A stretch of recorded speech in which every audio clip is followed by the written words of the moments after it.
We go this 3 o'clock hour. We usually have Mickey at 4:30 on Thursdays, but with Dale Hansen at 4, we might not have gotten to Mickey at 4:30. Right, Mickey? Is that right? You know him as well as anybody. Am I right? That bully, he would have knocked me right off the air. Yeah. All right, so I just saw a note that Drew Pearson, I can't think of anyone else, is going to be presented in his Hall of Fame induction by Roger Staubach. Was there any other choice but Roger? No, I wouldn't think so, especially since they paired up for the Hail Mary, and, Roger kind of brought him along when he came in as an undrafted rookie out of the University of Tulsa. So, yeah, that's a pretty natural, I would think, for Roger to present Drew for this summer's Hall of Fame induction. Mickey, it's hard to tell things at rookie minicamp, I know, but did anything in particular stand out to you as far as guys who appear at least more ready to be pros? Well, here were a couple things that struck me when I looked at the 11 draft choices, 8 of them defensive. The guys kind of looked the part. Now, again, like you said, it's hard to tell in a mini camp when they just helmets, jerseys, shorts, and there's basically no contact. At least they did one 11-on-11 drill and one 7-on-7 drill. So you kind of got to look to how guys could move. But they looked the part. Micah Parsons looks like an NFL linebacker. Kelvin Joseph moves like a potential NFL cornerback. When you look at Jabril Cox, the linebacker from LSU, you're sitting there going, just looking at him, it's like, how did this guy last to the 4th round? I got no idea. And even the 6th round pick, Quinton Bohanna, the nose tackle from Kentucky, I was expecting to see some sort of looking dump truck that can play in the middle. Well, this guy's 6'4", nearly 330, and he can move. He has agility. That struck me right from the start, that at least these guys kind of look the part, that maybe they can play in this league. Same with Josh Ball, the offensive tackle. He's 6'8", 310, and looks like he could be an NFL offensive tackle. So, I was rather surprised by that. Now, again, chances are 11 draft choices aren't going to make your team. But if they can get like 7 of them on the 53-man roster and the rest on a practice squad if they clear waivers, I would think you would say that's a step in the right direction. From that group, Mickey, it seems like Simi Fehoko has had some positive reviews out there for what little has been seen so far. Do you feel like he could be sort of the dark horse impact player of this draft class in a way? I don't know impact, but I would think that, and he was another guy. He looks the part as a kind of a rather big wide receiver. But, he's going to give some guys trouble for the 4th and 5th spot in that wide receiver core if they only keep 5 guys. He's 6'4", 222, but he doesn't run like he's 222. And I thought he ran crisp routes, and most of all, he caught the ball.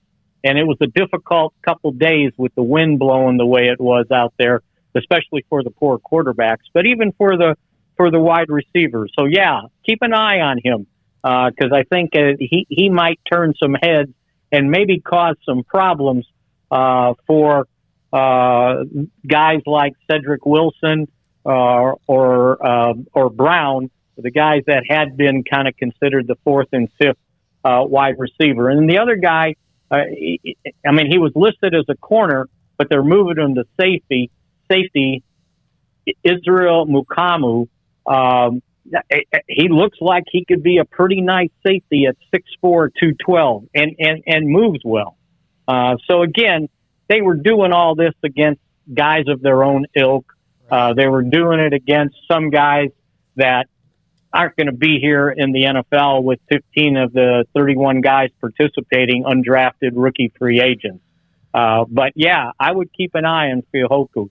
All right, so we know that Dak should be back. Everything's moving, trending towards the fact he should be fine by the time the season, or even well before the season. But so right now you have Garrett Gilbert. They've brought in a bunch of guys to try to find out who else. They have others, DiNucci.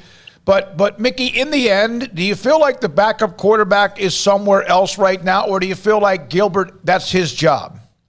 That's funny, David. I swear you must have been reading my notes, because I started going through the league to see if teams that drafted quarterbacks, especially in the first round, might be releasing someone that you would say, maybe that guy could be the next Andy Dalton. But what I found is these teams the league doesn't have an excess of experienced quarterbacks that you could bring in and say, okay, that guy could get released and maybe he can be my veteran backup. Take Carolina, though they traded for Sam Darnold. The other two quarterbacks on their roster right now, Will Grier and Philip Walker. I don't think I ever heard of Philip Walker, and excuse me if I should have. If you look at in Cincinnati with Joe Burrow coming back, Brandon Allen, Kyle Shermer, and Eric Dungy. Now, the Jets, you would think, all right, they drafted quarterback right away.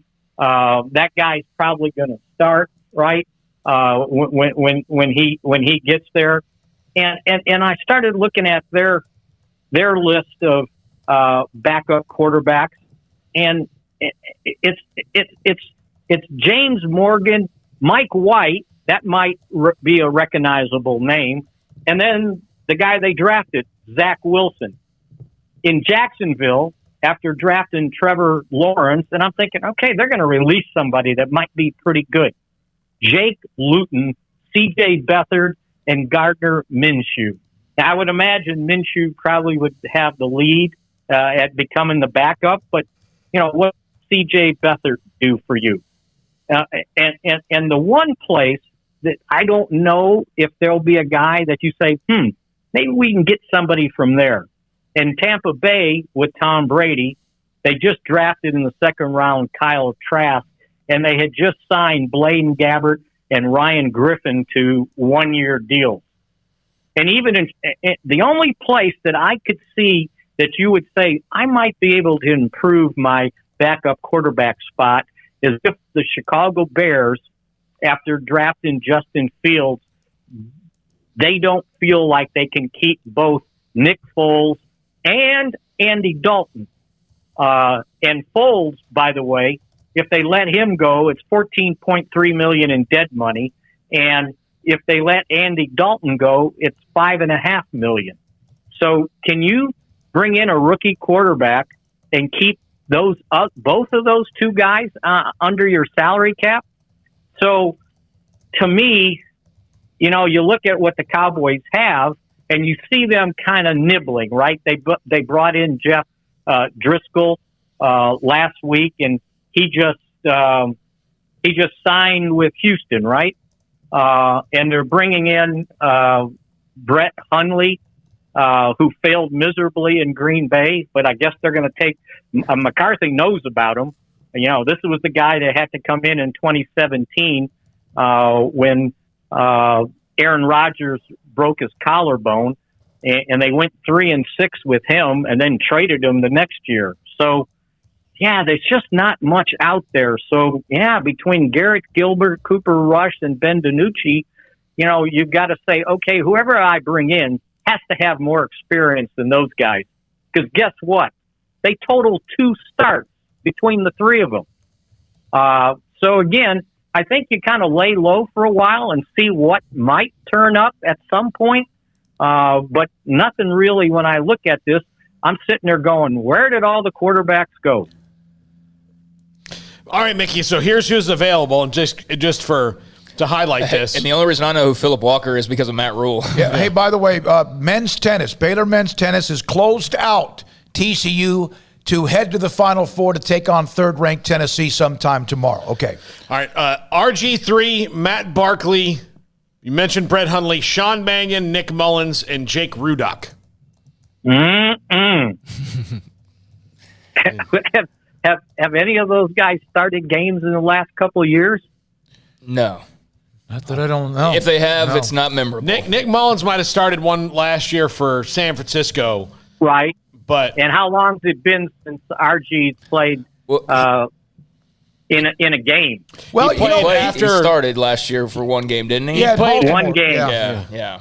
But it didn't See, go what real you're well. looking for, what you're looking for, or what you're hoping for, is a quarterback that has experience, and doesn't have to be greatly successful, but at least has experience in the league that, at the drop of a hat, if you got to go in without any practice, you can kind of know your way around. Unlike last year, after Dalton got hurt, Ben DiNucci goes in, a 7th-round rookie draft choice, who had no offseason on the field, had no preseason on the field games, and all of a sudden you're telling him, well, go in and let's win this game. Well, that's unreasonable. And basically, even though Garrett Gilbert had been around, kicking around, practice squads and everything, he was making his first NFL start with the Cowboys. So, yeah, it's just hard to find guys that have what you're looking for. I did notice that the Patriots have a bunch of guys, and maybe one of them come available. Because, they took Mac Jones. I don't know if he's going to be day one starter, but also on the teams, Cam Newton, Jarrett Stidham, and Brian Hoyer, who's 35 years old, but only signed a 1-year deal. So would any of those guys intrigue you more so than what you have? But then again, you're probably going to have to wait through training camp before you bring one of those guys in, if they get released.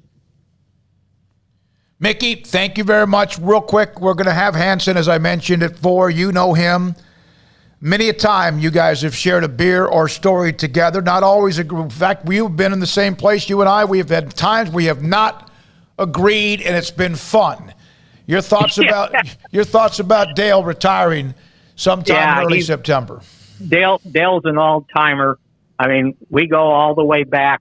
And here's how people that don't know Dale probably have bad impressions of him, just like me when I first got to know him, when he started doing the Cowboys analyst when I got here in 84, even 85, 86. It's like, who is this guy? And why does he love himself so much, right? Well, then I got to know him, and I understood. And we ended up being pretty good friends for quite some time. And it's good when you have a friend that always picks up the bill, right? He's done plenty of tabs. I can remember it in Thousand Oaks. We'd go to the same place every night after practice. I think it was called the Iron Horse, something like that. And Dale would pick up the tab. There'd be 5 or 6 of people there. And every time the bill would be like, and it came to be a running joke. No matter how many drinks you had or how many people, it was always like 76, 78 or something like that, right? And one day he was just going on and on and on, and the waitress came up and she goes, you other guys, you're pretty nice. But that big guy, he thinks he's God.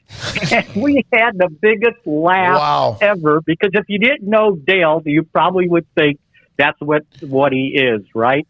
And then my other very good story was the day in training camp in Austin when he and Barry Switzer got into it on Channel 8. It was live Sunday night, and they were doing the interview, and Barry came loaded for bear because he thought that Dale Hansen was going to report that one of the guys on the team had mental problems or something. And so he was ready. And Dale asked him a question about his coaching staff, and Switzer answered it, but he punched him in the arm. And then every time Dale would say something, Switzer said something and punched him in the arm, right? Mm-hmm. And finally Hansen goes, hey, that's starting to hurt, right? Yep. and they started arguing. I was sitting underneath their camera watching this, and the next thing and they were starting to go at it on the air. And finally, Larry Lacewell, who had worked with Barry at Oklahoma and was the Cowboys in the scouting department, you could hear him on the air if you listen closely. He goes, "Hey, guys, that's enough." You know, It got pretty tense. So I'll never forget that scene as long as I live. Mickey, thank you very much. Great to have you on today. Mickey Spagnola with us, DallasCowboys.com. And again, Norman